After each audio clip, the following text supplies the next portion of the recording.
Jordan, man, how you doing, brother? Oh, buddy, if I was any damn better, I'd need a twin. Dude, I know what you're saying right there, and I'm ready to watch some basketball tonight. I don't know about you. Oh yeah, man. I'm going to spend my day watching basketball. Yeah, But so am I. I think we're gonna be watching different basketball though. you're going to be watching basketball executed at a totally different level Man, if the than Vols don't me. execute better than fourth graders, I'm gonna rip this jersey off and just I don't know. I'm gonna run naked across Memorial Gym's court over there. Something. Right, dude? That would be hilarious. The big orange streaker. The big orange streaker. Hey, I mean, I'm not going to commit to nothing. I was going to say maybe we get enough views and I'll do something like that at a game, but I ain't trying to get put on a ban list and get Oh, my face on TV either for the wrong reasons, you know. But we'll take this down here in about 30 seconds, man. But man, I I'm bet ready. This midweek bye just really sucks. it did, man. I do want to say one more thing though. I bet if you did it, we could get enough bail money put together from the listeners to get you out. Yeah, and then that ruins my career in anything. That's how I Oh, look at that, man. right. But Yeah, I'm with man, you, dude. let's talk some Lock me. hoops, man. Are you ready for it? Mhm. All right, guys. Well, Tennessee takes on the Vanderbilt Commodores today at Memorial Gymnasium here in Nashville. So in yours truly's backyard. But the game is going to be at 6 p.m. Eastern Standard Time, 5 p.m. Central Standard Time on the SEC network. So make sure you guys are able to watch that game. Yeah, man. I'm excited to sit down tonight with the boy and watch it and see what goes down, man. Yeah, I hope Tennessee comes out of there victorious. They should. They should. But they you never should, man. know. Well, kind of going into that, man. I mean, this series has been played since 1922. So we're in 102 years of Tennessee versus Vanderbilt on the hardwood. And kind of crazy to think that Tennessee's been playing basketball for that long against Little Sister, you know? Right? Smacking them around for that long. How about that? Man, you ain't wrong. But in this, man, I mean, Tennessee has really just controlled this entire series. Overall record in this series is 129 to 76 in the Vols' favor on this. The one that really kind of stands out to me, though, man, is the road record for the Vols in this series. When the Vols have played at Memorial Gym, and they've played 100 times, so this will be the 101st time, 45 to 55 in the favor of the Commodores. So Buddy. that place is tough to play, man. I mean, you walk into that arena over there, and I'm not sure who is watching that has been there. Drop it in the comments if you guys have, but you feel like you're walking into, I mean, damn near 1970. I mean, the place is just old, wooden bleachers everywhere. The court is raised where it looks like you're watching people play on a stage versus, watching people play on a floor. And it's really difficult because those benches are underneath the baskets and Rick Barnes can't communicate as easily with his team. Right. Yeah. I mean, Tennessee's always had a hard time playing out there, man. It's crazy.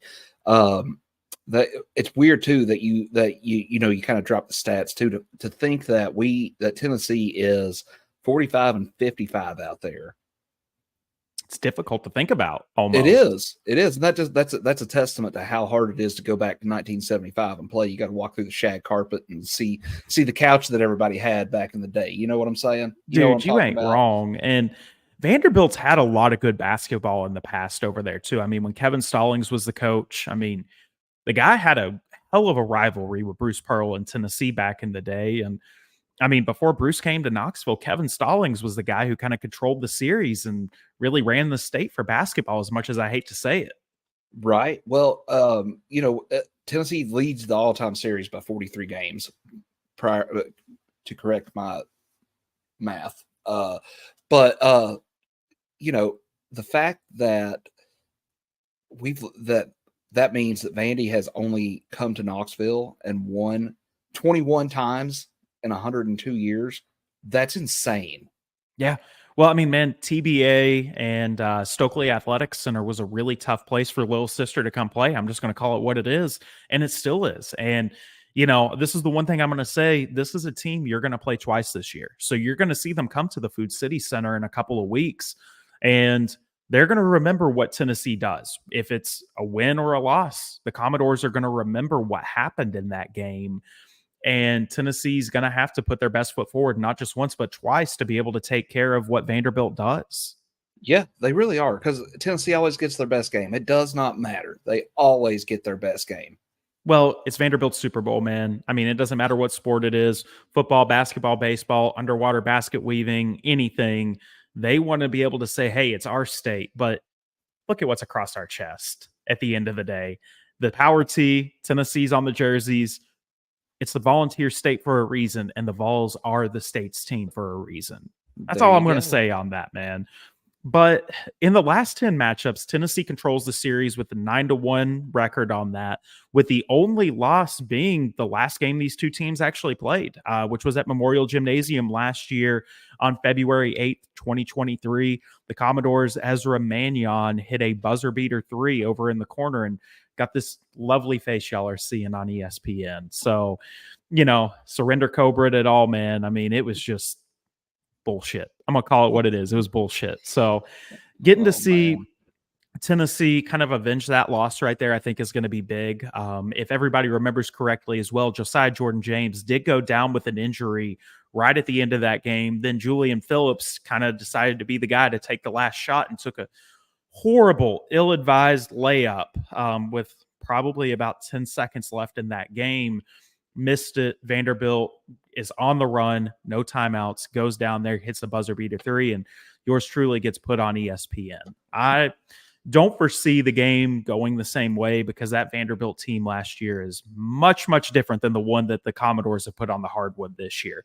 But kind of diving into what the teams have done so far this season. Tennessee 14-4 on the season, 4-1 in conference play, where the Commodores are just an abysmal 5-13 on the season and 0-5 in conference play. 0-5, you say? 0-5. 0-5. Call them Owen, man. That's what they are.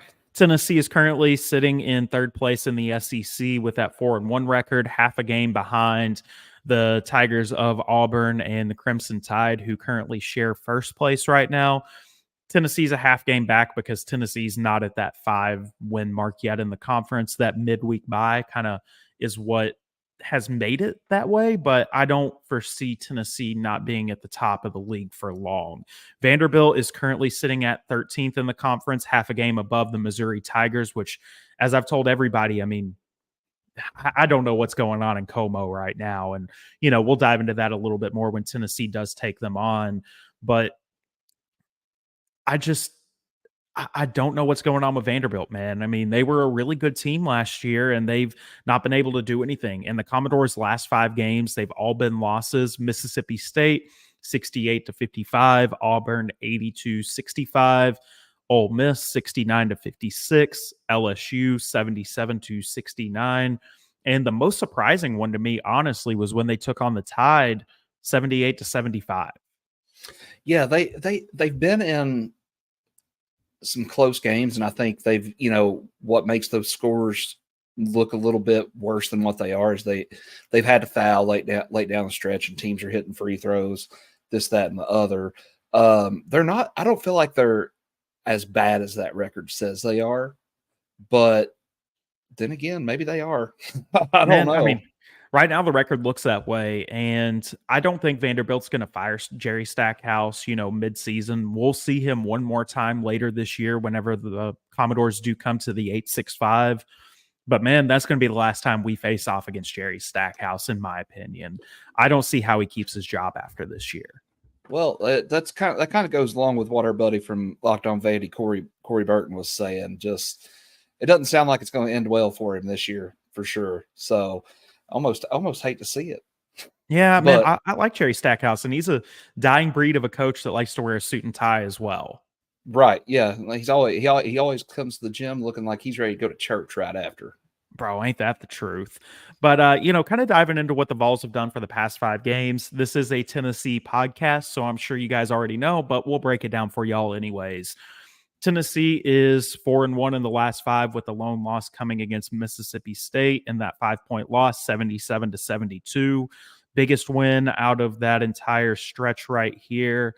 was Tennessee's win over the Ole Miss Rebels back on January 6th with a final score of 90-64.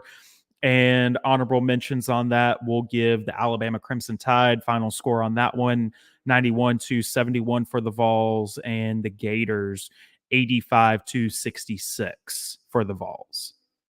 So just right off the rip here, that's almost 23 points a game that we're winning those games by, you know?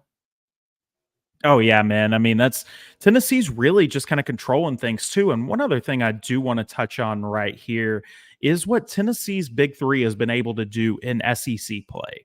So since the conference opener, Dalton Connect has averaged 27.2 points per game, 44.7 from three, and 47.9 from the field. Zakai Ziegler, 15.2 points per game, 6.4 assists per game, 2.8 turnovers per game, which he's had a couple of bad nights on being able to take care of the ball. So that's why that number is what it is. But the biggest one to me on Ziggy, man, 57.9% from the field. It's crazy, dude. Just the way the Big Three has been able to put it together and come together and work the way they do. Like they all work off that high pick and roll really well. And it's that high pick and roll, son, is poetry in motion when it's being ran right. You know what I mean? It is. Well, you know, and the other member of that high pick and roll too is Jonas Adu, man. I mean, the kid has just improved more than anybody I can remember in my lifetime almost, honestly. 16.2 points per game, 8.8 rebounds per game, and he's shooting 60.6% from the field during SEC play. The leap that these three guys have made from where they were at one point in the season when Dalton Connect's face was on our milk carton and all that to this, just unbelievable, man. And I'm proud of what these kids have really done. But on the season, Dalton Connect does lead the Vols in points per game. He is averaging 18.8 on the season. Rebounds is Jonas Adu on the season, 7.3. And Zakai is the leader in assist with 5.1 on the season. I wanted to share the SEC numbers so the faithful listeners of the show can kind of really see what the improvement has been since SEC play has started, playing against really good basketball teams as well. Yeah, I mean, when you have three guys that are averaging more than 15 points a game, that's impressive, especially in SEC play, conference play.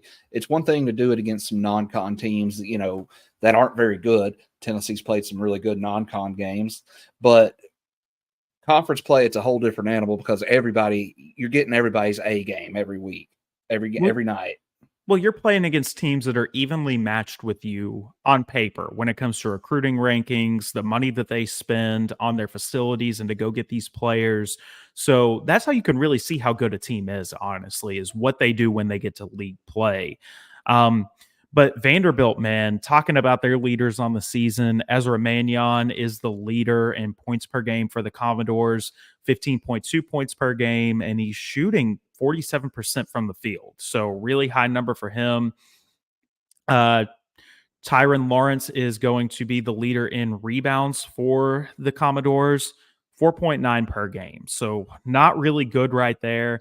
And then assist per game is Ezra Mannion once again with 3.3 per game.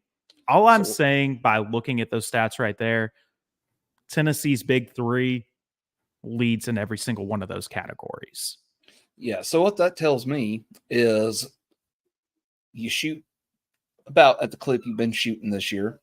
You rebound you definitely rebound at the clip you've been rebounding at this year. You're going to win the game.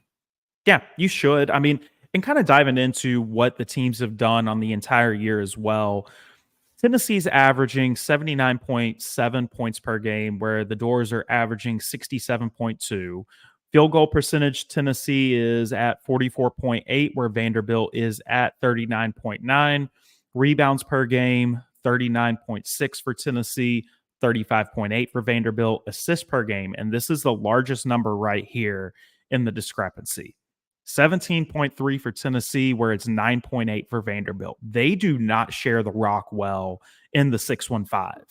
No, seems like they like to play a lot of ISO ball. Maybe that's why they're not doing as well as they should be. Yeah. Well, you're not wrong on that, man. I mean, Ezra Mannion is really the whole team. Other than that, they don't have anybody who can do a whole lot. And they've got that Reeves Torres kid, too, who's a really good shooter. But other than that, man, they really don't have a whole lot.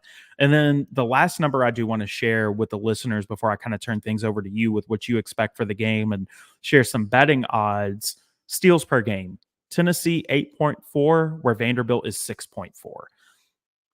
Tennessee goes out there, rebounds the ball like they do, passes the ball like they do, and is able to get in those passing lanes and come up with some steals. That's going to be the key to the game for the Volunteers tonight. Yeah, absolutely, man. They get out there and make Vandy run with us tonight. I'd say it's done. It's a done deal. But just to kind of touch on what you were going on there, Tennessee's averaging 85.6 game in the SEC play. So, Ooh. Vandy better be able to keep up with it. Keep up if they're going to give us a run for their money or even make it close.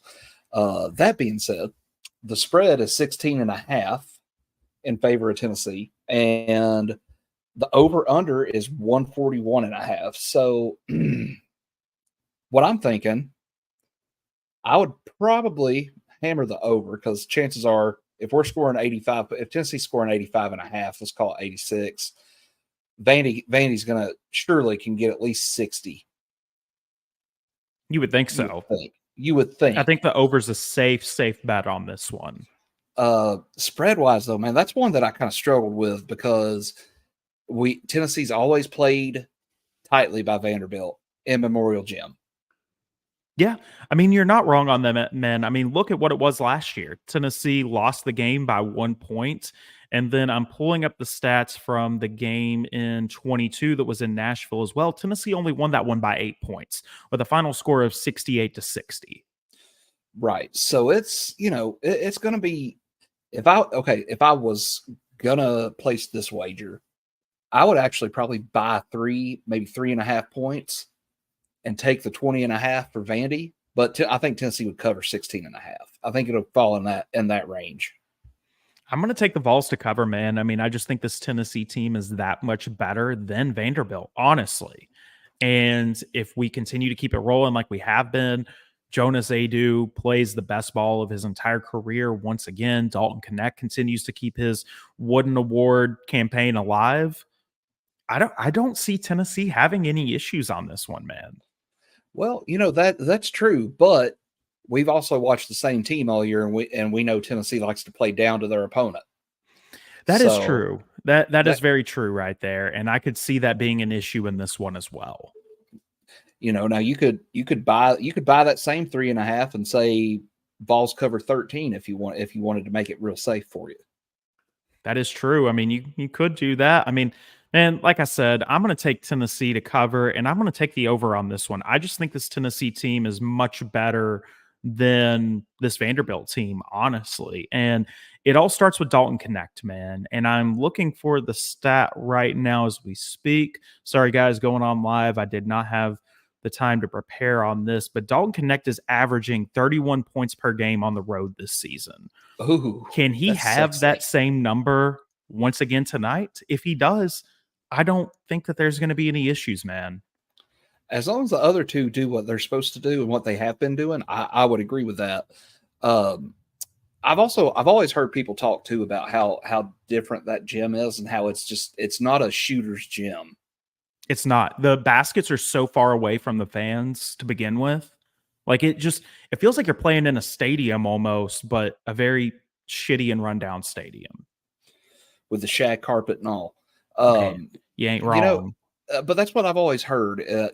And it holds true. It seems like, cause if you remember back in the day, whenever Bruce was here and we had, guys like Lofton, of course, Lofton, that rim might as well have been 10 foot wide for him. Cause he's not missing, but some of the better shooters Tennessee's had come through has had awful nights there, I mean, but also you got guys like Grant Williams, not you, but the other Grant Williams, right? The other Grant Williams, go out there and have nights like he had, was it 2 years back at Memorial? No, it's been a little longer than that. It's been a little bit longer than that. That was in the 18-19 season where he had that 43. Yeah, and I seen a clip today that on Twitter actually that our pal Jordan Moore threw together. It was nothing. It was like a minute and a half long, or like a minute 15 long, and a minute of it was him hitting nothing but free throws. Yeah. Well, man, he hit, I mean, and I'm going off the dome on this right here, but it was like 20 straight free throws in that game. Didn't miss a single one of them. And that's really what pushed Tennessee over the edge right there Right. in that And game. what I Because Tennessee was ranked number 1 in the country then, too, for the second time ever, going to Memorial Gymnasium for the first game being ranked number 1, 2 times right. in a row. And you squeaked out of there with an overtime win, if I remember right. You are correct. And Tennessee got the benefit of a maybe somewhat questionable call late in that game to send it to overtime because they were down by 6, I want to say, with about 2 minutes to go, and had to have a little bit of help on a hook and hold. Flagrant call, get the ball back. Grant shoots his free throws, cuts it to 3. They go down the court and tie it. So Yeah. There's been some wild games played out there, man. And I hope that game tonight is not one like that, but you just never know, dude. You never do, man. And I've got the stats pulled up for that game that Grant had in that one. So he scored 43 points, where the next highest score was Jordan Bone, Nashville native. Shout out to Jay Bone right there. But Grant Williams in that game was 23 for 23 from the free throw line. In 38 minutes, he shot 10 of 15 from the field and 0 of 2 from 3, which is just kind of crazy thinking about how he's turned to a three-point shooter in the league. But he also had 8 boards and 3 assists and 4 blocks to go with that 43 points. Stat sheet stuffing day, and he flexed on those Commodores in that game as well right there. So that one was a fun one, man. But I do want to ask you this, Jordan. Do you have a favorite memory of Tennessee going to Memorial Gymnasium? Oh, man, that's tough, man, because let me give you mine then. So in that same game right there, Tennessee was down for a lot of that basketball game. And they threw a lob out of bounds, Jordan Bone to Jordan Bowden, and Jordan Bowden just attacked the rack. I mean, one of the best dunks I have ever seen in Tennessee history. So that's my favorite one right there, man. I mean, that one was a lot of fun. That was a good one. I remember that. Now, I mean, dude, he tomahawked that bad boy, and he's just like, that's my rim, son. If I have to think back, some of the Bruce games were fantastic out there, man. I don't have some, right off the dome, but, it was always fun watching them go out there and beat Vandy with Bruce, with the orange blazer. Man, I miss that orange blazer. I wish Rick would bring that back for Tennessee versus Kentucky and Vanderbilt, but he's not going to. He doesn't want to draw the attention to himself because the whole program motto is, it's not about me. And he doesn't want to draw that attention to himself. But man, Rick, it's tradition. Ray Mears did it. Bruce Pearl did it. Konzo Martin did it. Donnie Tyndall did it. Why is the greatest coach in Tennessee basketball history not doing it as well? Right. And not just that, man. That thing's got some drip too. Ooh, he does it, man. I'm gonna have to go buy one and wear it on the pod whenever we do our pregame show for a Kentucky game or something like that. Right. Get you one of those wooden pipes too. You look very sophisticated. Look like I crawled out of the 60s and 70s. Let's do it, man. Let's do it. Well, Jordan, before we jump off of here and we get ready for the game, I want you to tell me what player is going to have the biggest impact in this game for the Volunteers. Scoring wise, I'm going to say Adu. I don't think Vandy has an answer for him. Connect's the easy one to go with, but I'm going to say Jonas. I agree with you on that, man. I mean, kind of diving into who would be matched up against Jonas. It's Van Allen Lubin for the Commodores. He's a 6'8", 230-pound sophomore out of Orlando, Florida. On the season, he's averaging 9.7 points per game and 5.1 boards per game. He's shooting 50.6% from the field as well. But you're wanting to tell me Jonas Adu's not going to be able to move this kid around and just wreak havoc in the paint? I mean, I don't see it not happening, Right. Yeah, I don't see it happening either. There's no way. Other than that, man, I would have to say Meshack. Meshack, I agree. Yeah. he's a game changer. You go up and down the court. He don't do much scoring. He don't have to. He does it playing defense. Yeah, he really does. And then another player that I would look for in this as well, man, Zakai Ziegler. I think he is going to have an absolute field day today. I don't see him having any issues against this Vanderbilt team. He's too quick, can move without the ball, and is the fastest person in the SEC with the ball in his hands as well. Yeah. So that really and truly, man, it's where Tennessee's going to go as their big three goes tonight. Plain and simple. If we're going to cover that 16.5 and the big three does what they usually do, they'll cover it and then some. Cover it and then some, and not just in some, a whole lot of something. A whole lot there. Of some. Yeah, it's not going to be tough right there. Well, Jordan, man, I think I'm going to run off of here and go over to the arena. I'm going to let you get to some fourth grade basketball, and we'll be breaking down the game tonight. So make sure you guys listen wherever you stream your podcast, and we will have a full breakdown of the game up probably around, I'd say, midnight Central tonight. So just be looking for that. And as always, go Vols. Go damn Vols.